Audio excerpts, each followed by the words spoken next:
மாட்டுக்கறி சாப்பிட்டதாக தாக்கப்பட்ட ஐஐடி மாணவர் சுராஜை நாம் தமிழர் கட்சியின் ஒருங்கிணைப்பாளர் சீமா நேரில் சந்தித்து நலம் விசாரித்தார். பின்னர் செய்தியாளர்களை சந்தித்த அவர், கால்நடை சந்தை கட்டுப்பாடு உத்தரவு மாடுகளை ஒழிக்கும் நடவடிக்கை என்று குற்றம் சாட்டினார்.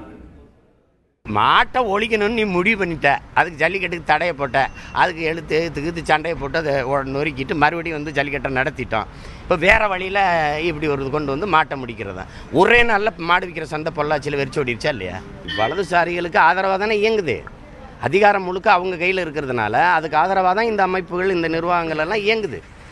இப்படின்னா தாக்கிய மாணவர் வந்து தாக்கப்பட்ட மாணவர் காயத்தோடு மருத்துவமனையில் இருக்கிறாரு. 2 அறுவை சிகிச்சை நடந்திருக்குது. அப்படின்னா எந்த அளவுக்கு தாக்கியிருப்பாங்கங்கிறத நீங்கள் பார்க்குறீங்க. இந்த கண்ணுக்கிட்ட இருக்கிற எலும்பு நொறுங்குற அளவுக்கு தாக்கியிருக்காங்கன்னா அப்போ எவ்வளவு தூரத்துக்கு வன்மம் கொண்டு தாக்கியிருக்காங்கன்னு தெரியுது. ஆனால் தாக்கியவர்கள் மீது என்ன நடவடிக்கை? வழக்கு தானே பதிவு செய்யப்பட்டிருக்கு 8 பேர் மேலேயும். நடவடிக்கை என்ன இருக்குது? அப்படின்னா அது யாருடைய நிர்வாகத்தின்கள் இருக்குது? யாருக்கு ஆதரவாக இயங்குது? அதான் அதில் என்ன சந்தேகம்? அது வலதுசாரிகளுக்கு ஆதரவாக தான் இருக்குது. நாடே வலதுசாரிகளுக்கு ஆதரவாக தான்.